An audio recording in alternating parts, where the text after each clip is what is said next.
Bonjour et bienvenue dans ce webinaire d'introduction aux essais diagnostiques de transformateurs de puissance. Avant de commencer, une précision importante, cette présentation concerne les essais de transformateurs installés sur les réseaux moyenne et haute tension. Nous parlerons donc ici essentiellement des essais sites, donc hors usine et hors plateforme d'essai, pour lesquels les moyens, les raisons de test, mais aussi le cadre normatif sont différents des contrôles à effectuer lors d'une mise en service ou de l'entretien des transformateurs. Autre précision, le sujet est intitulé « Transformateur de puissance », mais tout ce qui sera dit pourra éventuellement s'appliquer aux transformateurs de distribution secs ou immergés. Pourquoi tester les transformateurs? Alors, tester les transformateurs peut paraître évident, c'est leur donner un carnet de santé qui va les suivre tout au long de leur cycle de vie, dès leurs essais de réception en usine jusqu'à leur fin de vie. Autant qu'ils aient la vie longue et que l'on prenne soin d'eux dès leur premier pas. Donc le transport, l'installation sont déjà des causes de défaut, il faut les contrôler au cours de la mise en service, puis ils sont censés ne plus bouger et rester des années.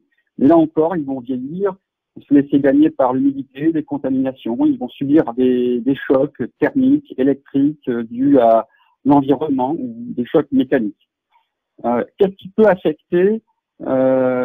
être affecté dans le transformateur? Donc à peu près tout. Des études ont été menées.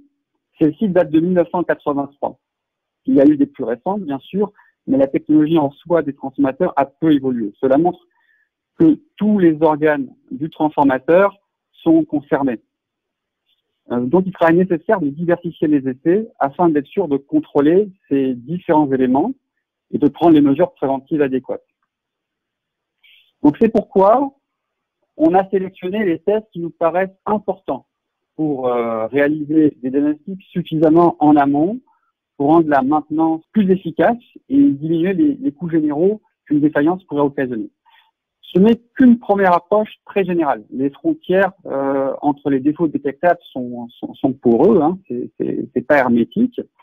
Donc ce tableau est surtout pour vous donner une première idée des essais qu'il est possible de réaliser pour vérifier les sources principales de défauts connus dans les transformateurs. Donc on détaillera les défauts diagnosticables test après test.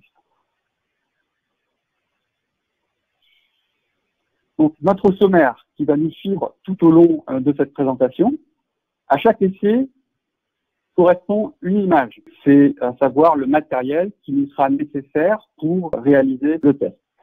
La méthodologie pour chaque essai sera toujours la même, à savoir en 4 temps, une définition pour comprendre le concept de l'essai, une réponse à la question pourquoi le mesurer, ensuite une ou plusieurs méthodologies pour effectuer le test, et enfin une présentation des résultats et des diagnostics types. Donc pour ce premier essai, nous aurons besoin d'appareil STS 5000, je le remontre. C'est un appareil portable qui est multifonction. Il est utilisé pour la plupart des tests des transformateurs, sauf les décharges partielles et les essais SFRA. Il permet de faire bien d'autres essais sur les TC, les TT, disjoncteurs, des mesures de terre, d'injection primaire de manière générale, ou encore d'impédance de ligne. Le rapport de transformation, c'est sans surprise le rapport de tension du transformateur ou du nombre de spires entre les côtés HT et BT. On peut dire encore que ce rapport est aussi égal au rapport inverse des courants. Un transformateur par construction pourrait très bien être défini par une tension HT et une tension BT, mais dans un contexte de diagnostic, de test, l'indicateur, qui est le rapport de ces deux tensions ou de ces deux nombres de spires, est important. Alors, on le comprend bien, une dérive par rapport à la valeur nominale pourrait signifier que des spires sont court-circuitées ou bien ouvertes dans le roulement. Cela fournit une information sur le défaut d'isolation entre les spires, le cuivre qui tourne avec un mauvais contact. Aussi, cela peut aider à identifier le couplage du transformateur. Sur un transformateur monophasé, le primaire et le secondaire sont en phase ou en position de phase.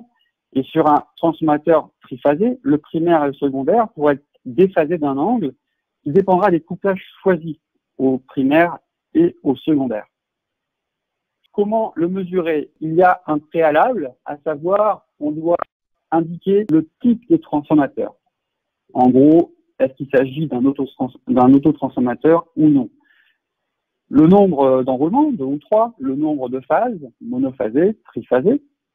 En usine, on utilise des générateurs triphasés pour réaliser ce test généralement en banc d'essai. Et habituellement, en raison de la tension à générer, ce sont des appareils énormes. Donc il faudrait les acheminer en camion à des frais très importants si jamais on devait faire ce type de test sur site. Donc sur site, on prend des instruments portables comme le STS 5000 qui sont beaucoup plus adaptés. Alors évidemment, on ne peut pas appliquer des tensions aussi élevées. Donc là, au lieu d'appliquer une tension élevée, on va appliquer une tension qui sera comprise entre 100 et 500 volts, de façon à ce que la tension mesurée côté BT ne dépasse pas le calibre d'entrée, l'entrée de mesure, qui est de 300 volts sur l'appareil. Ça, c'est pour le principe. Très simple. Maintenant, la connexion. Donc, si on ne connaît pas, qu'on n'a jamais fait ce type de test, sachez que sur l'appareil, vous aurez toujours une solution de facilité. À savoir, vous avez une touche point d'interrogation qui vous permet d'afficher la connexion réalisée entre le transformateur et l'instrument de test STS avec les prérequis du test.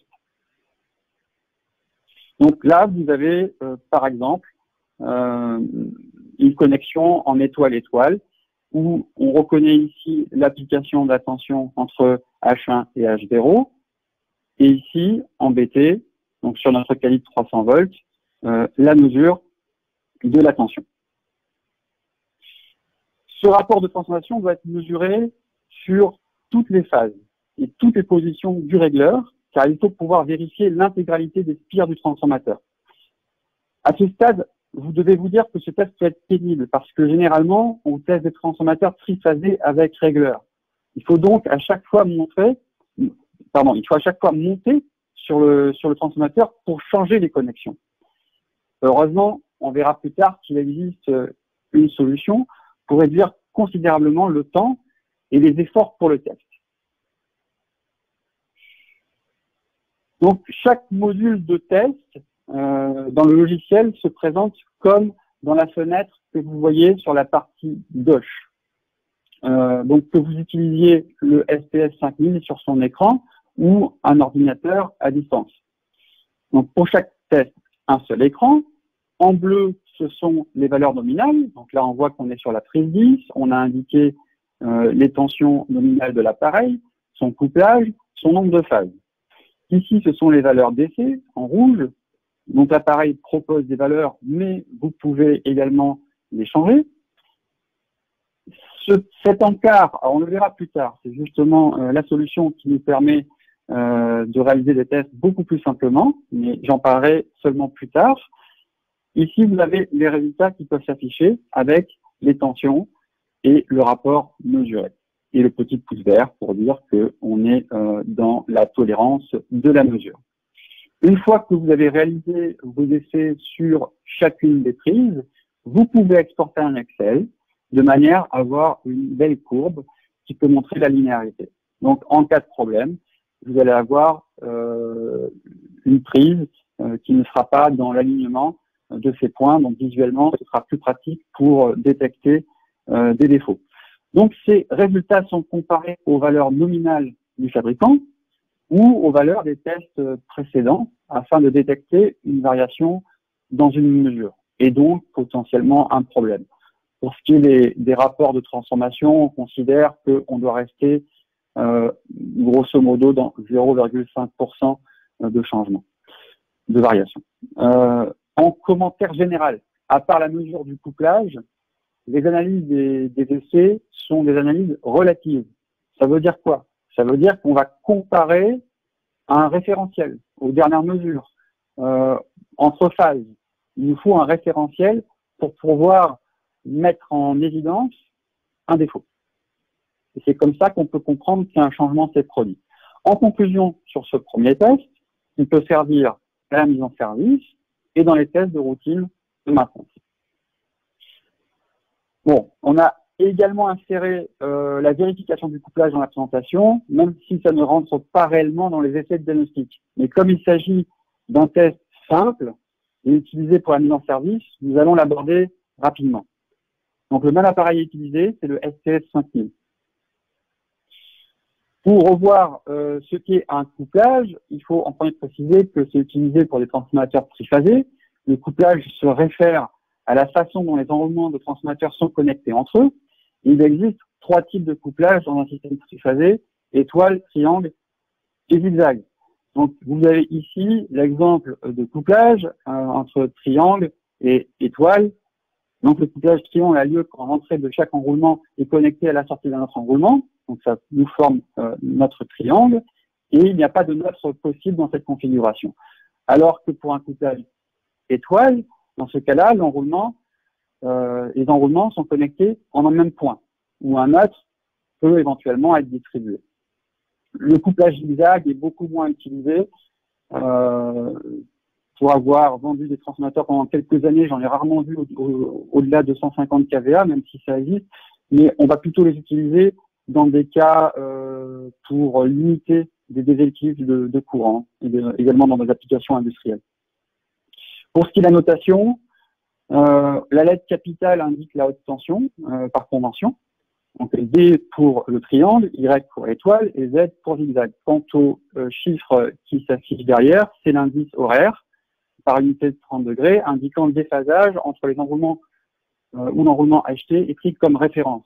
Donc pour pouvoir le trouver, on peut utiliser un diagramme de Fresnel, donc en positionnant sa HT, donc à savoir notre enroulement en triangle, et on rajoute ici la représentation en tension vectorielle du secondaire, donc à savoir le couplage en étoile.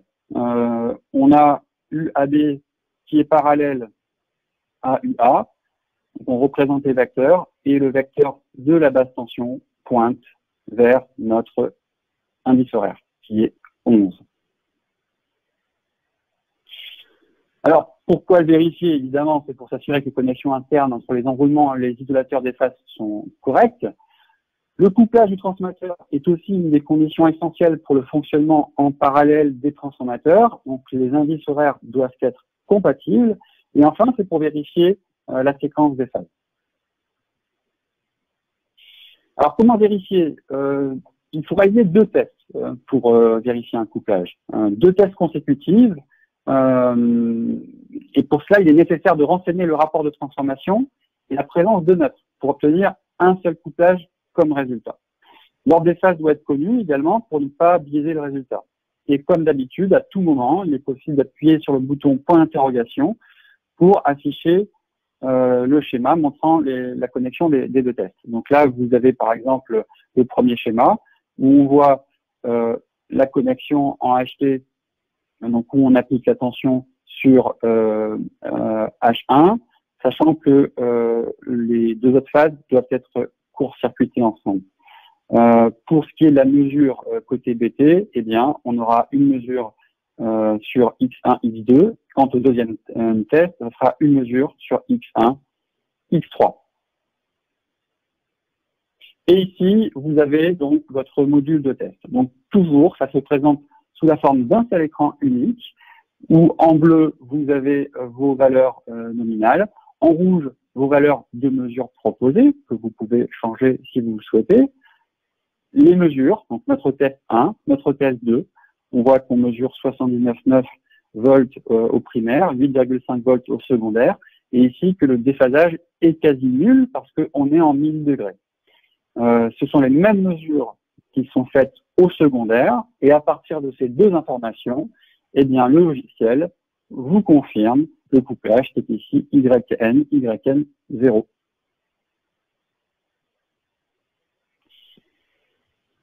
Donc, on va passer à l'impédance de court-circuit.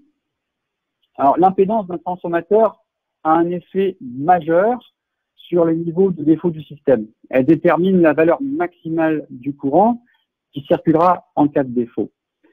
En usine, les fabricants mesurent la tension de court-circuit, UCC.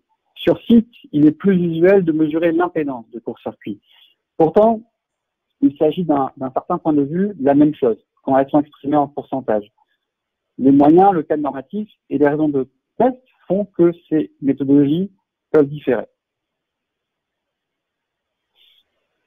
Nous allons présenter ici les concepts de tension et d'impédance de court-circuit. Donc, supposons qu'un défaut de court-circuit se produit au secondaire d'un transformateur. Les disjoncteurs sont justement conçus pour interrompre ces courants de court-circuit. Encore faut-il les déterminer à l'avance.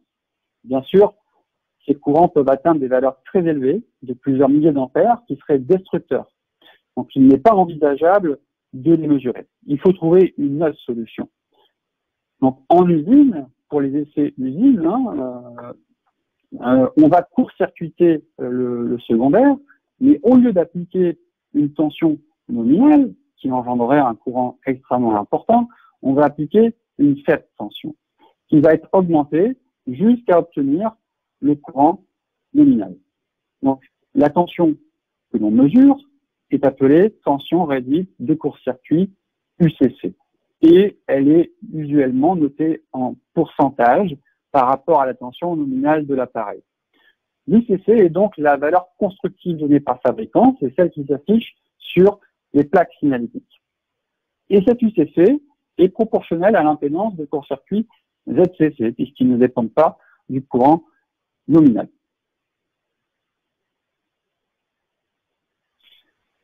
Alors, ça a du sens de parler d'impédance de court-circuit, parce que il s'agit de la construction même du transformateur. La résistance d'enroulement et la réactance de fuite du noyau, c'est-à-dire les pertes de flux du noyau magnétique, forment l'impédance interne du transformateur. Donc, c'est bien cette impédance de court-circuit qui va limiter le courant de court-circuit. Alors, pourquoi la mesurer? D'abord, bien sûr, pour déterminer la valeur de courant en cas de défaut, mais ça n'est pas la raison d'un test. Dans le cadre d'une mise en service ou d'une maintenance, la valeur est calculée avant construction et confirmée ensuite lors de la mesure du CC en banc d'essai. Pour les mesures sites, cela sert avant tout à identifier des déplacements, des déformations d'enroulement. Un changement des valeurs de résistance et d'inductance traduit une modification au niveau des enroulements. Également, cet effet permet de mesurer les pertes cuivre, RI carré. La norme spécifie deux méthodes pour calculer l'impédance de court-circuit par une source monophasée. Donc, nous avons une méthode par phase ou bien nous avons une méthode d'équivalence triphasée. Par phase, bien sûr, ça sera pour les transformateurs monophasés. Donc, pour cela, la norme nous donne une formule qui s'affiche en bas d'écran. Donc, si on prend justement la méthode d'équivalence triphasée, donc on a cette formule, on aura une autre formule pour ce qui est de la méthode par phase. En méthode triphasée, on devra réaliser trois tests. Donc, entre H1, H2, H2, H3 et H3, H1. Et toujours en appuyant sur la touche point d'interrogation, l'appareil affiche la connexion qui consiste ici à appliquer une tension, de mesurer la tension et le courant entre H3 et H2. Les résultats s'affichent dans un tableau. Alors dans les onglets, vous reconnaîtrez les deux méthodes. Vous voyez ici un onglet si jamais la méthode par phase avait été utilisée. Ou bien ici, vous avez les onglets par méthode équivalente. Donc vous obtenez toutes les valeurs mesurées, tension, courant en phase et en amplitude, et calculées. Donc à savoir, vous avez les pertes, l'impédance, la réactance, l'inductance, qui permettent de définir, de calculer par la formule donnée par la norme notre impédance de court-circuit en pourcentage. Certains gestionnaires de réseau vont également utiliser la valeur d'inductance en millihenry pour pouvoir faire leur comparaison. On peut utiliser les deux valeurs, c'est la même chose, pour voir des variations. Donc en pratique, on considère souvent que à partir de 3%, eh bien, c'est qu'il y a un problème, il va falloir mener une investigation. Donc notamment, lorsqu'on a des écarts de plus de 3%, on conseille de faire un balayage en fréquence. Donc on verra, c'est le test qui va suivre, le test FRSL, qui nous permet d'aller un peu plus loin sur certains aspects dans le diagnostic. Donc en conclusion, ce test est recommandé à la mise en service et dans les tests de routine de maintenance. Le test FRSL, c'est la continuation logique du test d'impédance de court-circuit. C'est un test d'approfondissement. Alors en français, on parle de réponse en fréquence des pertes parasites supplémentaires. Ce test est appelé FRSL en anglais, qui signifie Frequency Response of Stray Losses, littéralement des pertes errantes. Donc, on va en premier lieu définir ce que sont ces pertes parasites. Alors, dans un transformateur, les pertes sont réparties entre les pertes fer, qui sont dues au courant de Foucault à l'intérieur du noyau, et aux pertes par hystérésis, qui sont dues au changement incessant de la direction du flux. Vous avez ensuite les pertes cuivre. Alors, les pertes cuivre, souvent on parle de RI carré, et à raison. C'est les pertes principales dues à la charge. Mais vous avez aussi des pertes parasites supplémentaires qui sont négligeables. Donc on n'a pas de tort de prendre en considération quand on fait une capitalisation des pertes. Elles sont négligeables, mais ici, elles vont nous intéresser. Parce que si on dispose de moyens de pouvoir, les amplifier pour faire apparaître certains phénomènes, eh bien, ça peut nous donner des informations sur ce qui se passe dans les enroulements. Ces pertes parasites supplémentaires, elles sont issues des courants de Foucault qui sont induits dans les enroulements en raison de l'effet de Pau. Alors, on va définir ces deux termes. L'effet de Pau, c'est un phénomène qui va dépendre de la fréquence. Donc, si vous prenez un conducteur en courant continu, vous aurez une densité de courant qui sera homogène. Mais dès qu'on passe en courant alternatif, l'effet de Pau, c'est un phénomène qui se produit en courant alternatif, eh bien, cette densité de courant, ici représentée en bleu, en dégradé bleu, elle diminue à mesure que la fréquence va augmenter. Quant au courant de Foucault, c'est le résultat de l'effet de Pau et du champ magnétique auquel il participe. Donc c'est le même principe qu'une casserole que l'on ferait bouillir à l'aide de plaques à induction. Donc on a fait ici ressortir le bobinage qui se trouve sous la plaque. On y fait circuler un courant alternatif qui génère un champ magnétique variable. Ce champ induit un courant dans le métal de la casserole et ce courant porte le nom de courant Foucault. C'est ce qui va faire chauffer la casserole. Donc ce qu'il faut comprendre, c'est que par construction, les enroulements d'un transformateur sont bobinés de sorte à limiter ces effets de Pau et courants de Foucault, notamment par l'emploi de certains conducteurs fins qui vont s'enchevêtrer. Souvent, on utilise des câbles continuellement transposés, qu'on appelle CTC. Et quand ces conducteurs, en parallèle, sont court-circuités, la géométrie des enroulements va changer. Donc, c'est comme si vous avez plusieurs résistances en série. Donc, la résistance va augmenter par l'effet de Pau. Et des points chauds vont apparaître en raison de ces courants de Foucault. Également, l'inductance est modifiée par ce changement de géométrie. C'est pour ça que le premier test d'impédance de court-circuit, si jamais vous avez des résultats qui sont mauvais, vous pouvez subhonorer l'une des origines peut venir justement de ces courts-circuits entre spires parallèles. C'est ce qui est indiqué ici, la détection de court-circuit entre conducteurs et la détection de courants de Foucault, de points chauds ou de gaz dans le liquide. Donc, ce test est identique à celui d'impédance de court-circuit. Seule la fréquence est réglée à plusieurs valeurs de mesure, donc entre 15 et 500 Hz.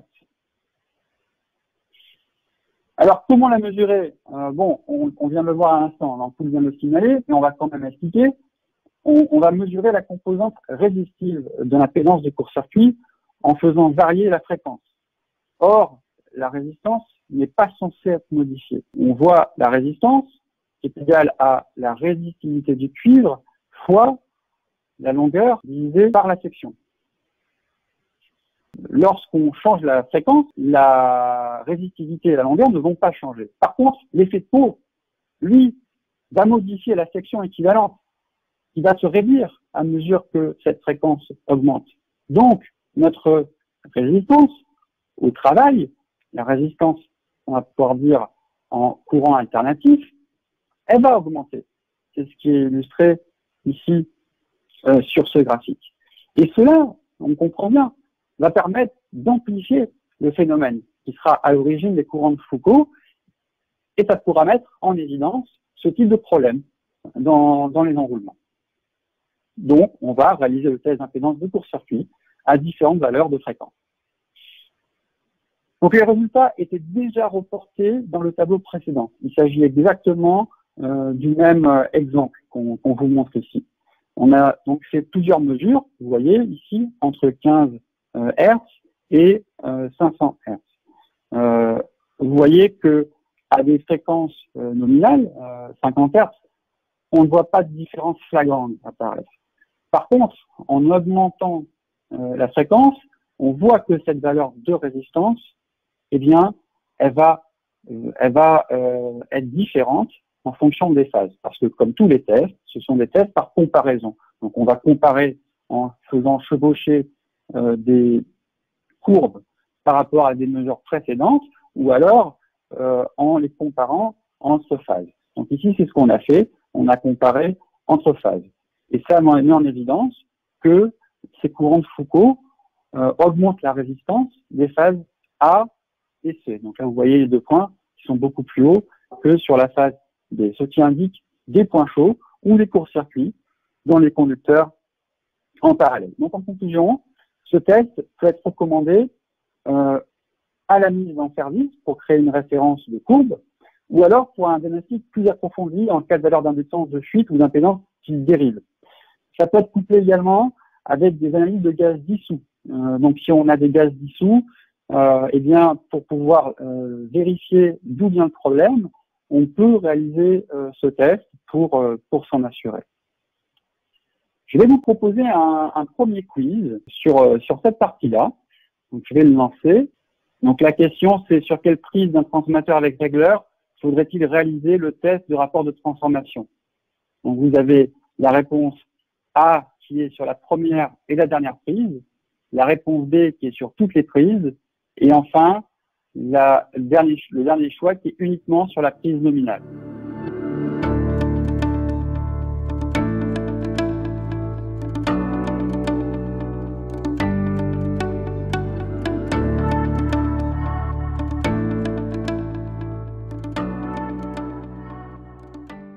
Je pense qu'on peut donner la réponse dessus. Donc, c'est sur toutes les prises.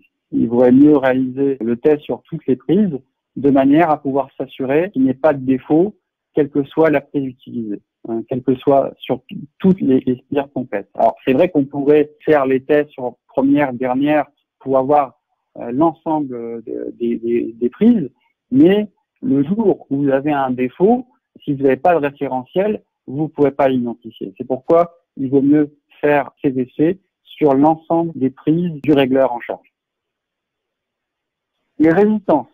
Donc les résistances d'enroulement. On utilise toujours le même appareil qui est l'appareil STS 5000. Pour cet essai, il s'agit d'un essai en courant continu. Donc la séquence des essais doit être la suivante. En premier, vous devez commencer par des essais en courant alternatif et terminer par des essais en courant continu. Donc des études expliquent que justement vous avez des effets de magnétisation résiduelle sur les essais de rapport de transformation et également sur les essais de courant à vide. Ça a une influence très forte lorsqu'on fait des essais de réponse en fréquence. Alors, on a toujours la possibilité de démagnétiser le transformateur.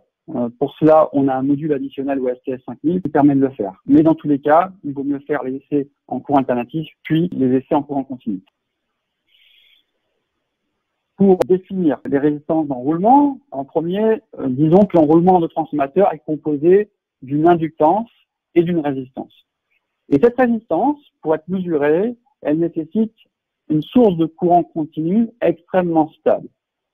Donc, on a notre tension qui est égale au courant fois la résistance plus l'inductance fois le gradient de courant. Donc justement, ce courant inductif doit être ramené à zéro pour éviter des perturbations dans la mesure. C'est pour ça qu'on utilise du courant continu. Et ces résistances peuvent être réunies en deux catégories. Donc on a des mesures qui sont les plus courantes, des mesures de résistance statique, où là on va mesurer la peur de résistance d'enroulement à une prise donnée. Et enfin, nous avons la résistance dynamique qui, elle, montre le profil de résistance, le profil de courant lors du processus de changement de prise, de basculement d'une prise à l'autre. Pour ce qui est de la résistance statique, je pense que ça se comprend bien. Hein. On va mesurer sur un enroulement complet qui inclut les connexions, le régleur, la résistance complète, et on va pouvoir analyser par comparaison la variation de résistance d'une mesure à l'autre. Pour ce qui est de la résistance dynamique, là, on aura un graphique qui va nous permettre de voir plus finement des problèmes lors de ce processus de commutation. Donc justement, pour comprendre cela, on vous présente ici les régleurs en charge. Alors les régleurs en charge contiennent un commutateur et ils contiennent un sélecteur de prise. Le rôle d'un régleur en charge est de changer de prise sans mettre le transformateur hors service. Une tension constante est fournie à l'enroulement basse tension. Et ce régleur en charge, qu'on appelle OLTC également, en anglais On-Load Tap Changer, est en général côté haute tension. Pourquoi? Parce que le nombre de spires d'enroulement haute tension est supérieur pour assurer une bonne régulation de la tension, mais aussi parce que la capacité à porter un courant est moindre dans un enroulement HT que dans un enroulement BT. Ici, vous avez le mouvement de régleur en charge, qui permet de comprendre à quoi ressemble le profil de résistance dynamique. Donc là, on voit le basculement de la prise A vers la prise B. Donc ça va passer par plusieurs étapes. Donc niveau 1, le commutateur est sur une résistance en série avec la première prise. Le courant diminue. C'est notre première pente. Le niveau 2, on a deux résistances en parallèle, les résistances de chaque prise. La résistance est donc plus faible et le courant remonte un petit peu. Niveau 3, on est sur la résistance de la prise d'arrivée. Donc là, le courant va à nouveau diminuer. Et sur la prise 4, on est enfin sur l'étape 4, on est enfin sur la prise finale.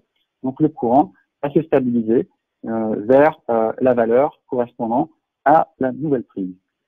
Donc ça nous donne ce type de profil avec les informations suivantes, une amplitude, une pente, donc c'est DI sur DT, et le temps. Donc ça nous permet de pouvoir détecter plus finement un problème dans un régleur par comparaison de courbes. Alors, ces tests de résistance permettent de mettre en évidence des problèmes de contact, notamment au niveau de connexion entre les traversées et les enroulements, des connexions entre les enroulements et les changeurs de prise. Et pour ce qui est de la résistance dynamique, si les profils présentent des défauts, eh bien, il faut certainement réaliser ensuite un contrôle visuel pour vérifier si les contacts peuvent être nettoyés ou remplacés. Ce sont des mesures pratiques parce que ça évite d'ouvrir le régleur pour des contrôles visuels. Alors, pour la mesurer, on a besoin d'une source de courant stable, en courant continu, pour mesurer la composante résistive seule. Un voltmètre pour la mesure de résistance, courant, tension. Un algorithme pour la lecture stable de résistance. Pourquoi? Parce que le courant n'est pas stabilisé tout de suite. L'algorithme va faire plusieurs mesures et lorsqu'un échantillon suffisamment stable à 0,1%, eh bien, l'algorithme peut retenir la valeur mesurée. Il faut effectuer des décharges après mesure, hein, parce que le noyau va emmagasiner de l'énergie en courant continu. Et enfin, on a besoin d'un graphique de résistance avec les changements de prise pour pouvoir faire une analyse complète de ces résultats. En cas de régleur en charge, la résistance est mesurée à chaque prise sans décharger le transformateur. Et en cas de régleur hors charge, le transformateur est déchargé à chaque changement de prise. Le point d'interrogation, donc on a toujours notre petit schéma de connexion qui va s'afficher. Et la connexion va varier selon le couplage. Par exemple, pour une connexion en étoile avec notre accessible, la résistance est mesurée entre la phase et la Terre. Mais on aurait une connexion en étoile ou delta sans neutre, cette fois-ci, eh bien la résistance sera mesurée entre deux phases. Pour un autotransformateur en connexion étoile, la résistance côté acheté serait mesurée entre les bornes haute tension et basse tension, puis entre les bornes basse tension et neutre. Mais bon, ne vous inquiétez pas, il y a toujours la possibilité de faire afficher le schéma qui vous montrera la solution pour la connexion.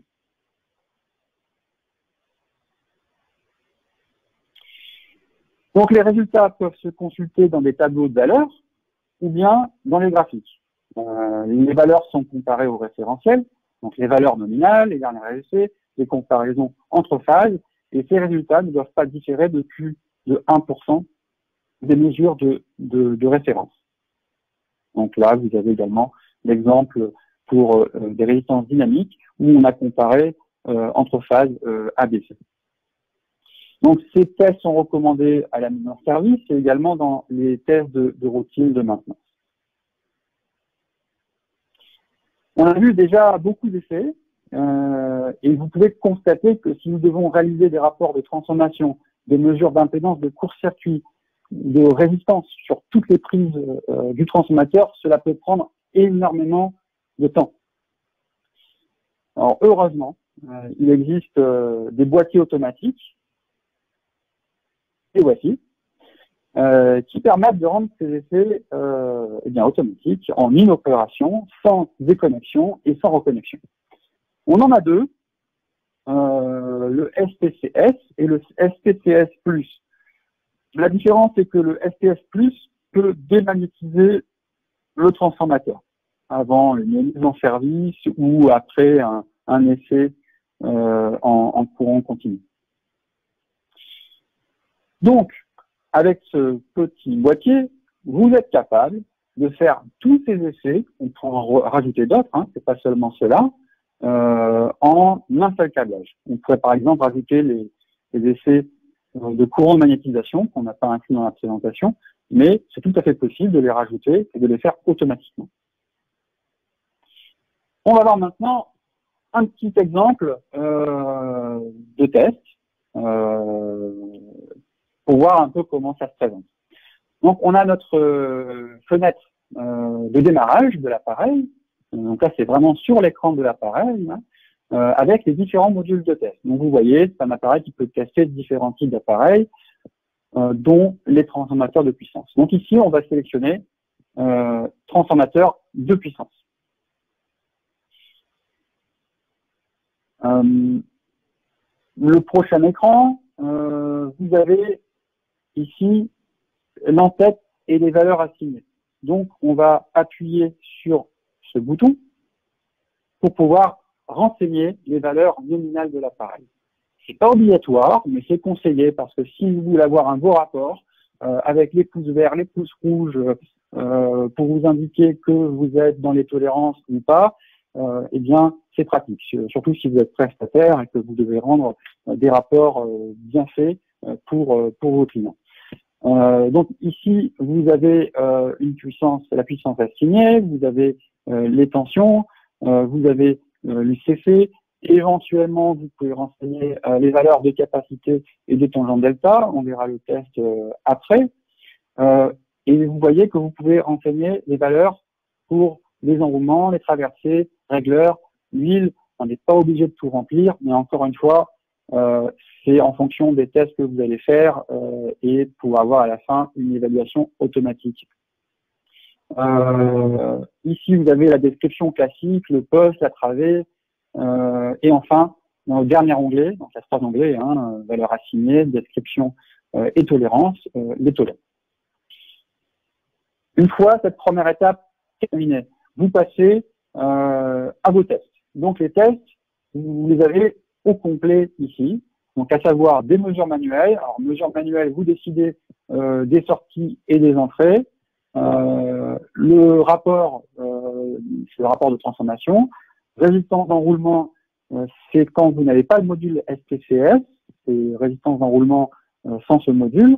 Ici, vous avez résistance d'enroulement automatique, vous avez des effets de tenue de tension, l'impédance de court-circuit, le courant de magnétisation, les effets de tangente delta, le démagnétiseur et enfin le couplage.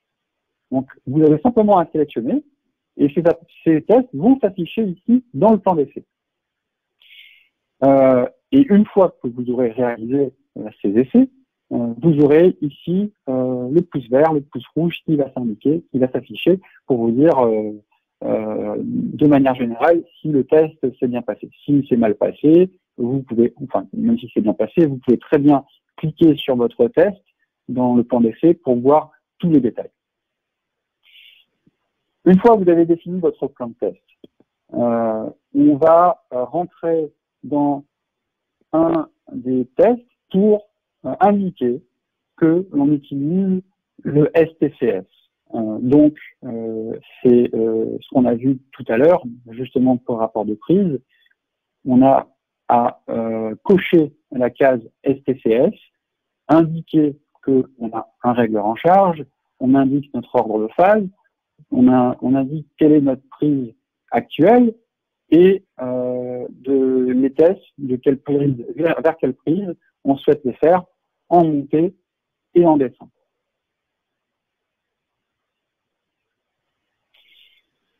Une fois qu'on a fait ça, on peut préparer notre test à l'avance, par exemple, on se rend sur site. On ne fait pas connecter, bah, c'est pas grave. Donc là, on voit notre point d'interrogation, enfin, on le voit, on appuie dessus. Et en fonction pour utiliser le STCS ou le STCS+, eh bien, vous aurez le schéma de connexion unique qui va s'afficher. Le voici.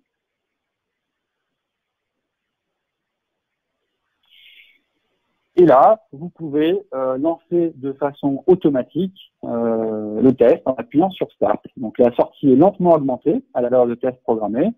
Quand la valeur est atteinte, les mesures sont effectuées, puis la sortie est réduite à 0 avant de passer à la mesure suivante. À noter quand même que lors du test de résistance dynamique sur le régleur, le courant est continuellement généré, même durant la commutation de prise. Et enfin, vous avez votre évaluation automatique dans vos rapports. Donc, un petit V pour vous dire que le test est effectué, vert, les résultats sont intolérants, jaune, en partie en dehors, et rouge, hors des tolérances. On arrive à l'analyse de réponse en fréquence. Donc là, on change d'appareil. Donc, on va utiliser le SFRA 5000. On a déjà eu un avant-goût des tests en séquence, avec le test FRSL tout à l'heure, mais sauf que les tests FRSL étaient très orientés sur les défauts de court-circuit entre conducteurs en parallèle, donc très spécifiques. Le SFRA, lui, est aussi un balayage en fréquence, mais son champ de détection est beaucoup plus large, parce qu'il permet de détecter un grand nombre de défauts à partir du moment où l'intégrité physique ou mécanique du transformateur est affectée. Donc cet appareil, c'est un appareil qui est totalement autonome, donc individuel, et qui permet spécifiquement de réaliser cet essai. Le transformateur, on l'a vu, c'est une combinaison de résistance, de condensateur et d'inductance, et chacun a une réponse différente lorsqu'il est soumis à l'application d'un signal en alternatif.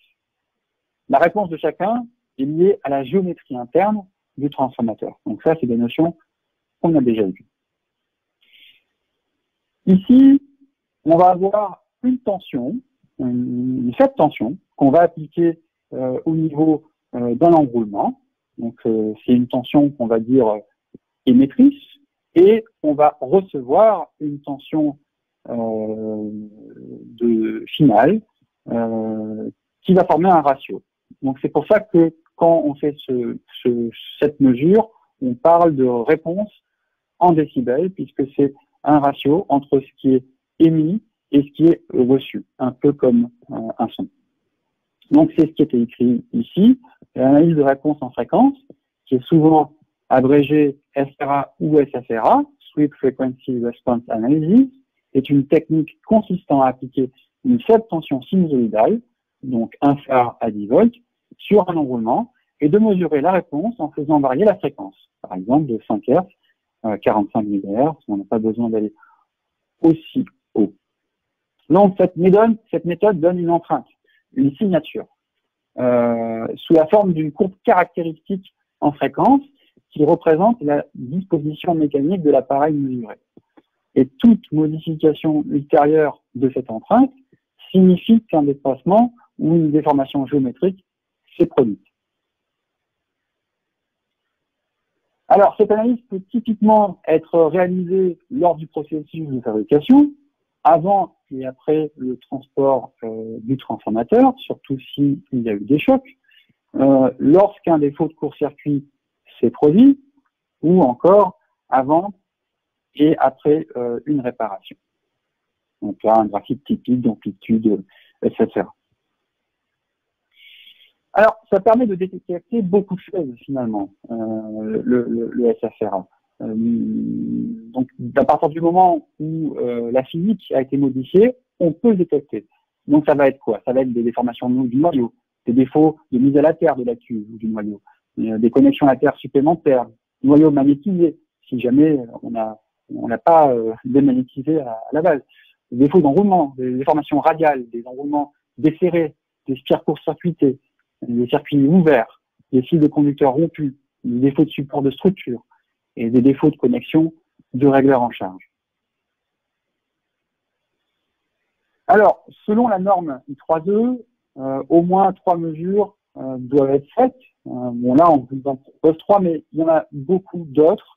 Et si vous consultez cette norme I3E, qui est la C57149, vous avez un guide qui vous fournit des informations sur les différentes méthodes et des informations sur comment interpréter les résultats de ces mesures, ce qu'on ne verra pas ici. Donc, par exemple, une connexion ouverte, on se connecte côté HT, les bornes étant ouvertes, les autres phases côté BT étant également ouvertes. Une connexion côté BT, les autres phases étant ouvertes. Et enfin, une connexion côté HT, donc borne ouverte, et les phases côté BT en court-circuit. On recommande d'utiliser la tension maximale de l'appareil pour que le signal de réponse soit le plus fort possible. Ceci étant, il faut être au plus proche des conditions initiales de test. Donc, il faut savoir quels ont été, pour la mesure de référence, les paramètres utilisés, quelles ont été les configurations d'essai, si on a eu plusieurs, les tensions, et à partir de ça, on va reproduire le même schéma de test pour avoir une comparaison et une précision qui soit la meilleure possible. Donc là, vous avez justement l'exemple de signature entre deux mesures qui sont comparées, et on peut voir que entre les niveaux de fréquence, eh bien, ça donne des indications sur quel matériel est concerné. Donc les plus basses fréquences, c'est le noyau. Ensuite, ce sont des interactions entre enroulements. Plus haut, des structures des enroulements. Et encore plus haut, l'ajustement des mesures, c'est-à-dire que la manière dont vous allez connecter votre câblage, mais également des connexions, y compris des mises à la terre. Donc, vous avez le choix ici, quand vous faites votre test, de définir un pas. c'est-à-dire vous faites une mesure tous les combien de hertz. Par exemple, vous pouvez prendre un pas de 1000 hertz et l'effet sera très rapide, mais vous n'aurez que quelques échantillons. Par contre, si vous prenez des pas plus serrés, comme par exemple 100 hertz, vous aurez besoin de plus de temps, mais les résultats sont plus précis. Encore une fois, il faut être au plus proche des conditions de mesure réalisées lors de la première mesure pour faire une bonne comparaison. Donc là, on vous donne quelques exemples, hein, ça reprend un petit peu ce qu'on a vu sur le graphique, à savoir les basses fréquences, ce sont des zones sensibles à la déformation dans le noyau, circuits ouverts, des modules court-circuités, du magnétisme rémanent. Les fréquences moyennes de kHz à 20 kHz, ce sont des zones sensibles au déplacement et à la perte de support des enroulements. Fréquence moyenne plus, ce sont donc 20 kHz à 400 kHz, ce sont des zones sensibles aux déformations dans les enroulements réglaires. Et les hautes fréquences, ce sont des zones sensibles aux connexions internes, aux déplacements d'enroulement et des problèmes dans le changeur de prise.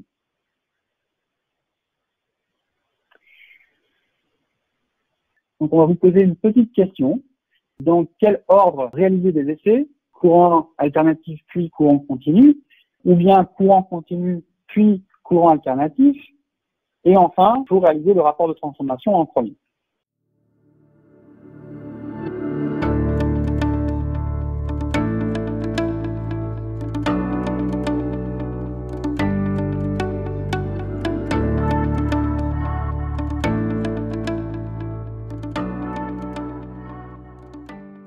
Mais de manière générale, ce que dit la norme, c'est qu'il faut en premier réaliser des essais en courant alternatif, puis des essais en courant continu.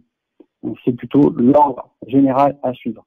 Bien que on peut bien sûr en premier mettre le rapport de transformation en premier, hein, donc ceux qui ont répondu à ça n'ont pas tort non plus. Le dernier chapitre a pour but de parler du système d'isolation du transformateur.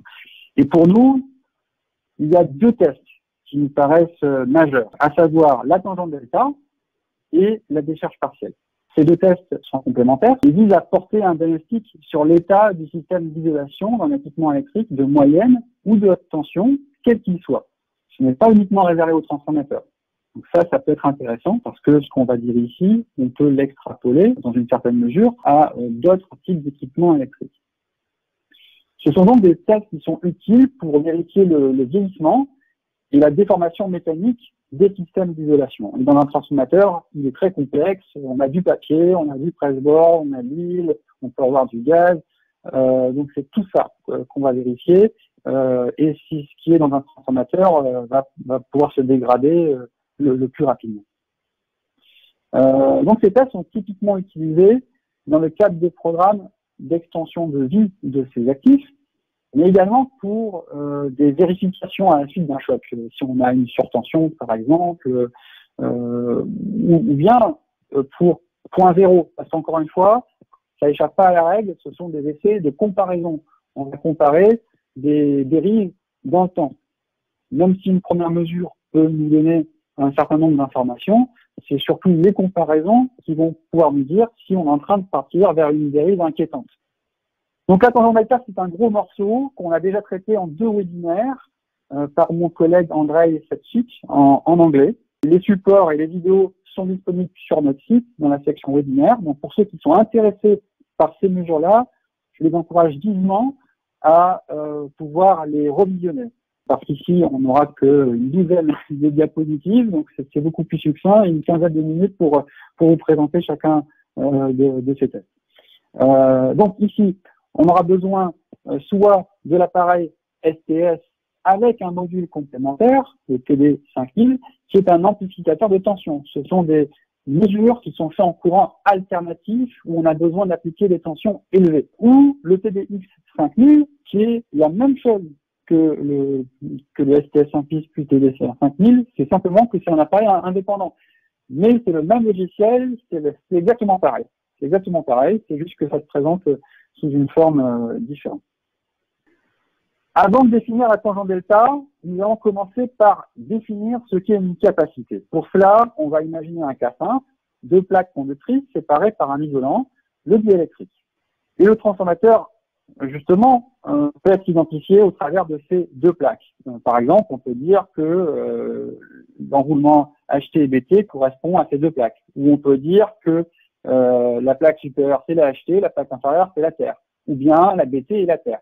Et finalement, ici, on voit se constituer le modèle capacitif d'un transformateur. On verra tout à l'heure le schéma équivalent, mais pour un transformateur avec deux triphasés avec deux enroulements, vous aurez trois capacités.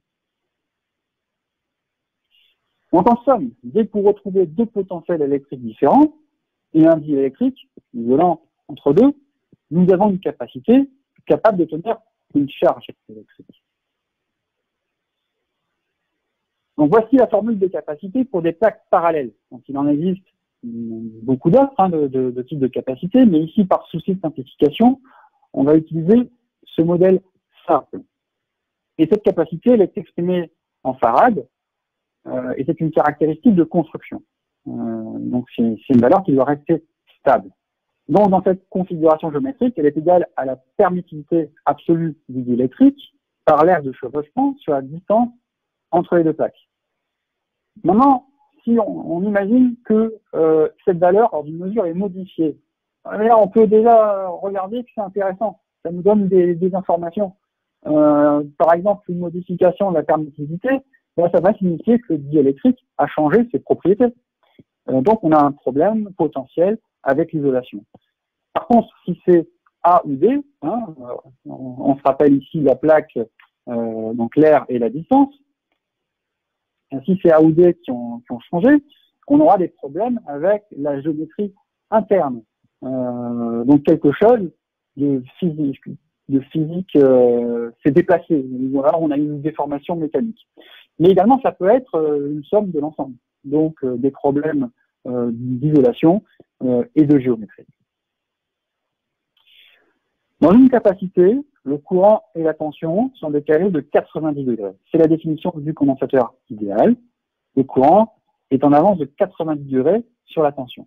C'est parce que dans la capacité idéale, il n'y a pas de courant en phase, de courant résistif. Pourquoi? Parce que c'est une capacité idéale et parce que rien n'est idéal dans la vie, eh bien, les capacités aussi ne le sont pas. Donc, il y a une capacité réelle.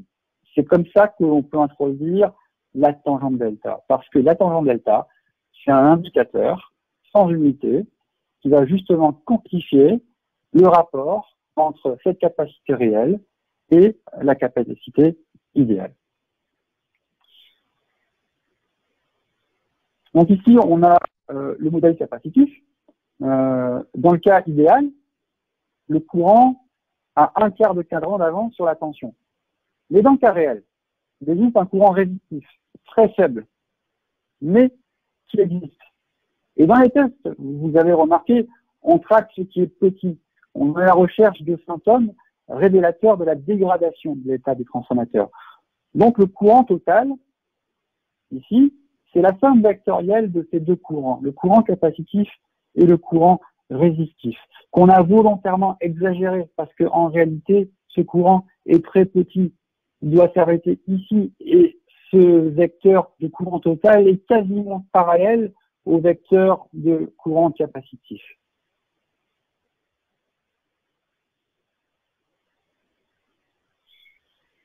On en vient à la tangente delta. Donc delta, c'est justement cet angle qui est entre le courant capacitif et le courant total. Et en trigonométrie, la tangente, c'est quoi? C'est le rapport du côté opposé sur le côté adjacent, c'est-à-dire entre le courant résistif et le courant capacitif. On appelle ce rapport, cet indicateur, la tangente delta, ou encore facteur de dissipation. Ce sont les deux termes qu'on peut utiliser, c'est la même chose. Et sa valeur est très faible, généralement moins de 0,01. C'est pourquoi il est courant de la noter en pourcentage, pour que cela soit plus lisible. Dans les valeurs classiques de mesure, on est en dessous de 1%. On parle aussi parfois de facteur de puissance. On vous en parle, dans certains pays, on va plutôt parler de ce facteur-là. On parle presque de la même chose. Mais par principe, ce n'est pas exactement identique.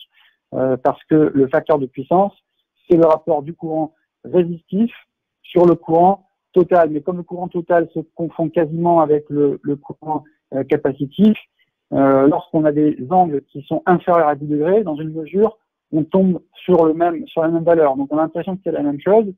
C'est pas la même chose, mais c'est quasiment les mêmes valeurs. Voilà, donc le courant résistif crée plus de chaleur, presque les joules, et plus de chaleur comme cause supplémentaire de la dégradation de l'isolation, qui à son tour laisse circuler plus de courant, et ainsi de suite. Donc on comprend que il va y avoir une réaction en chaîne qui va aller jusqu'au claquage de l'isolation. C'est pourquoi cette mesure, elle est importante à mesurer avant une dérive de son système d'isolation. Alors, les mesures, pourquoi les faire? On va les dissocier entre la capacité et la tangente delta. Les valeurs de capacité, elles fournissent l'information de déformation d'enroulement ou de dommage partiel de la traversée. Quant aux valeurs de tangente delta, elles fournissent l'information de vieillissement de l'isolation, d'augmentation de contamination et de moisissure dans l'isolation. Alors, je vous disais en introduction, ce qui est intéressant avec ces mesures, c'est que vous pouvez les mesurer sur tout type d'actifs. C'est pas seulement les transformateurs ou les traversées, parce qu'on verra qu'on peut faire les deux, et que c'est intéressant parce qu'on a des défauts dans les traversées. Ce sont aussi les transformateurs de mesure, les câbles, les disjoncteurs, les machines tournantes, etc. Tout ce qui comporte en moyenne haute tension des systèmes d'isolation. Donc comment les mesurer? Donc ici on vous a mis une petite procédure accélérée pour vous faire comprendre comment on procède. Alors ça commence bien sûr par la consignation et la déconnexion du transformateur. Une aparté quand même sur la sécurité, on utilise des tensions très élevées pour ce test. C'est plusieurs kilovolts. L'appareil dispose d'un bouton d'urgence, même d'une clé, vous avez une double sécurité, qui permet de verrouiller la génération de tension et ainsi de travailler en sécurité. Le temps de réaliser les connexions, parce qu'on verra, ce test nécessite de revenir plusieurs fois pour pouvoir faire les connexions. Donc les phases de chaque enroulement sont court-circuitées. Donc vous voyez ici, donc là, on a notre modèle capacitif. Entre l'enroulement HT, BT et la Terre, on a donc 3 capacités. Et les fils qui peuvent les court-circuiter sont de section faible, c'est vraiment de simples fils, parce que les courants qui circulent sont très faibles. Donc un transformateur triphasé à 2 enroulements peut être représenté en 3 capacités. D'accord? L'isolant entre la HT et la BT, l'isolant entre la BT et la Terre, et l'isolant entre la HT et la Terre. Donc vous notez les notations, on va les retrouver tout à l'heure, CHL, CH et CL. On aurait un transformateur avec 3 enroulements, là on aurait 6 capacités. Donc le test est bien sûr possible pour les transformateurs à 3 enroulements, si jamais vous vous posez la question. Donc le principe de LC va consister à appliquer une tension sur un des enroulements et mesurer les courants sur l'autre enroulement, de l'autre côté de la capacité, ou alors côté terre. Et de cette manière, on va pouvoir mesurer la valeur des capacités et la valeur des courants, donc de la tangente bêta. La deuxième étape, ça va être de mettre les paramètres dans le logiciel.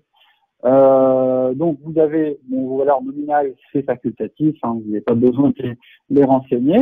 La première chose, on va renseigner la tension et la fréquence. Donc la fréquence nominale, 50 ou 60 Hz. Et la tension, donc on peut monter jusqu'à 12 kV, qui est suffisant pour tester tout type de transformateurs, les plus gros qui soient, ou bien inférieur à 10 kV, on ne doit jamais dépasser, bien sûr, la tension nominale d'une traversée, d'un transformateur, si on teste les traversées sur le côté BT d'un petit transformateur. On doit indiquer où est-ce qu'on applique notre tension. Donc ici, côté enroulement HT, On doit indiquer quelle est la capacité à mesurer. Donc ici, on va mesurer la capacité haute tension entre la haute tension et la basse tension. On doit indiquer la méthode de test. Non, pardon, on n'indique pas cette méthode de test. Elle est tout à fait automatique.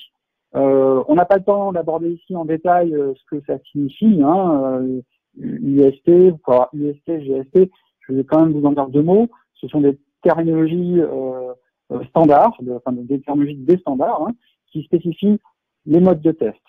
Donc, cela dit à l'appareil quelles entrées il doit utiliser pour mesurer la capacité et la tangente delta.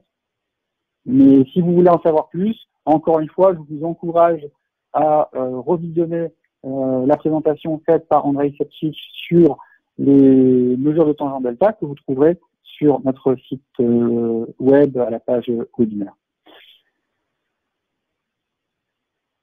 Également, on a notre petit point d'interrogation qui permet donc d'afficher les connexions par rapport à ce qu'on a défini ici. Donc, à savoir haute tension, et on veut mesurer ceci. Donc, on va avoir un plan qui va s'afficher pour pouvoir connecter conformément à ça.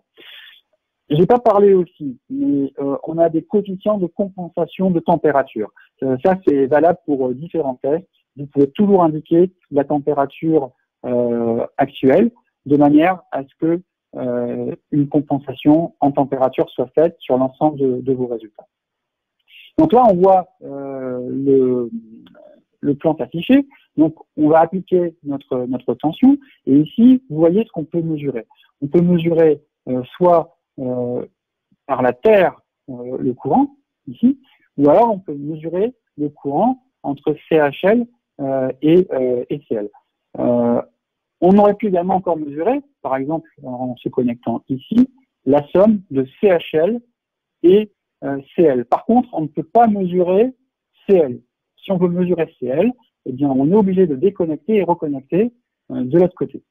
Donc, justement, pour un transformateur, c'est ce qu'on va faire. On va devoir passer côté DT. Donc là, vous voyez. Donc, on peut mesurer cette fois-ci CHL, CL ou encore CL plus CHL.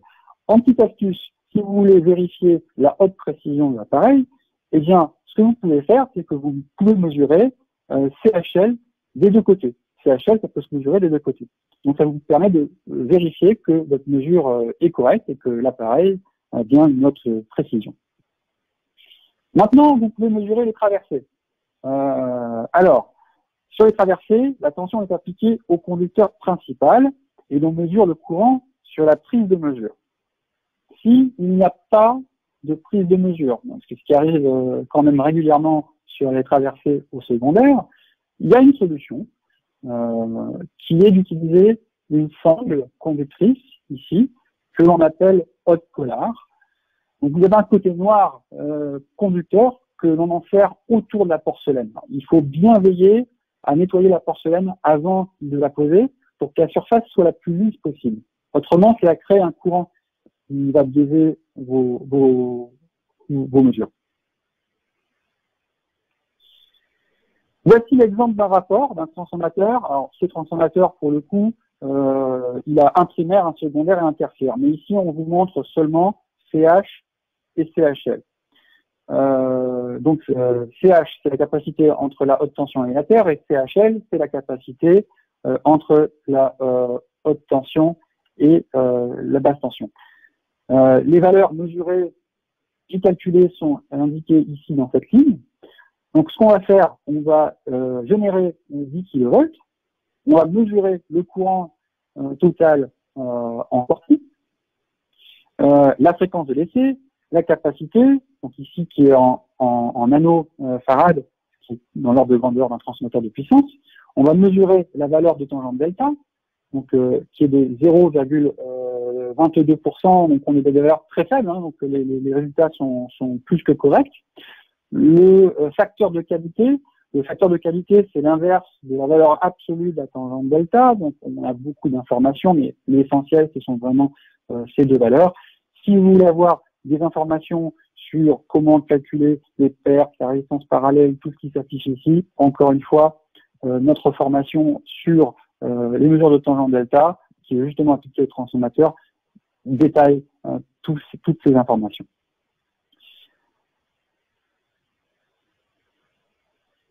Donc, comment les analyser? Alors pour cela, il y a des valeurs qui sont empiriques, parce que les transformateurs ne se ressemblent pas. On considère que les valeurs sont bonnes si elles sont inférieures à 0,5%. Pour des contrôles de routine, une dérive est généralement observée au-delà de 1%, encore que ça va dépendre des transformateurs. Encore une fois, le plus efficace pour être sûr d'observer une dérive est de réaliser des comparaisons. Donc, soit des comparaisons de phase à phase, soit des comparaisons, si vous avez deux transformateurs identiques, d'accord, et qu'un transformateur pose problème, et que c'est la même génération, et bien, vous pouvez faire les mesures sur les deux. Comme ça vous donne aussi un autre référentiel de comparaison. Ou bien sûr, par rapport au point zéro, éventuellement, que vous aurez réalisé.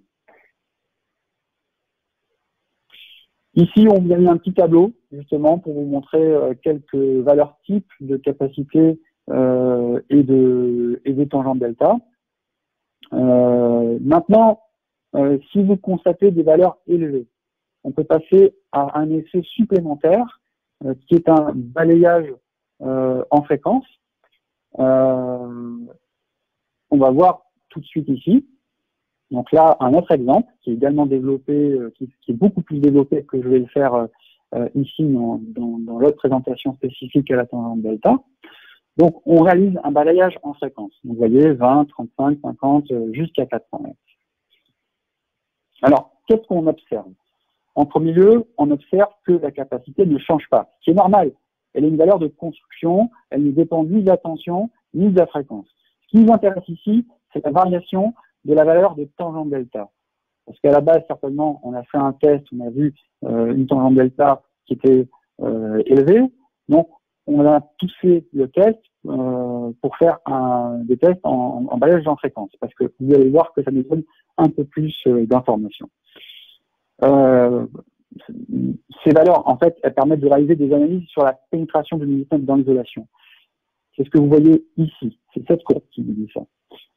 Et cette courbe, elle existe dans une isolation. Sauf que on est sur des niveaux de fréquence qui sont plus petits. Donc, comme dans un appareil tel que le STS ou tangente delta, ou TD, pardon, on a un transformateur, et les transformateurs en dessous de 15 Hz, le noyau il est saturé. Donc, on ne peut pas mesurer en dessous de 15 Hz. Ceci dit, ça suffit largement pour voir apparaître des défauts.